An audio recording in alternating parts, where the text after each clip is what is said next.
Sicuramente sarà la prima volta che un'altra città dedica un festival al nostro illustre concittadino, che era Massimo Troisi, e per noi è un onore. La nostra città, subito dopo la sua purtroppo prematura scomparsa, gli ha dedicato un premio, che è il premio Massimo Troisi, che è un osservatorio sulla comicità, un tantino differente rispetto al film festival che invece abbiamo qui a Vittorio Veneto.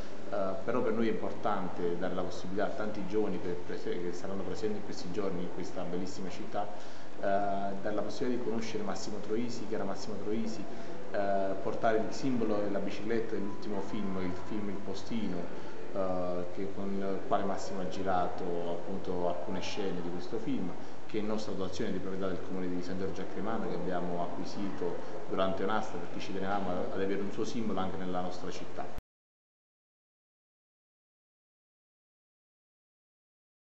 Esposto in una nostra villa del Settecento di proprietà del comune, che è Villa Bruno a San Giorgio a Cremano, una bellissima villa del Settecento, dove appunto ha sede anche l'istituzione Premio Massimo Troisi.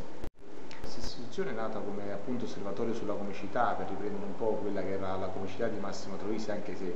personalmente penso che sia una comicità inarrivabile. È una persona che, nonostante sia morto giovanissima, perché comunque è morto appena 41enne, perché quest'anno abbiamo festeggiato, avremo festeggiato 60 anni di nascita di Massimo Troisi, una persona che ha fatto tantissimo, ha fatto parlare di sé non solo in Italia ma in tutto il mondo. E creiamo questo festival appunto per ricordarlo, un festival dove diamo la possibilità, è nato come cortometraggi per i giovani, come per tanti ospiti che si sono cimentati nel cabaret, quindi appunto nella comicità. Abbiamo avuto tanti vincitori negli anni passati che hanno fatto grandissime carriere. Diversi anni fa siamo stati anche capaci di avere la legge regionale, che è un riconoscimento importante per la nostra città, che in Campania abbiamo noi un altro festival, quindi abbiamo cercato di mantenere alto questo nome e di puntare comunque sempre sulla cultura, che per noi è un baluardo importante per la nostra amministrazione. Io penso che la regione Campania, Napoli, la provincia di Napoli sono zone ricchissime di cultura, quindi per noi è stato fondamentale puntare su questo tema.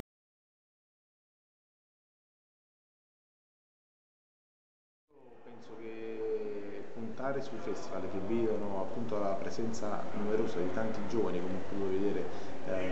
da stamattina, ma vedrò in questi giorni, secondo me è un'idea geniale, è importante, perché poi i giovani sono il futuro della nostra società. Puntare su di loro è un obiettivo, è una scommessa credo vincente.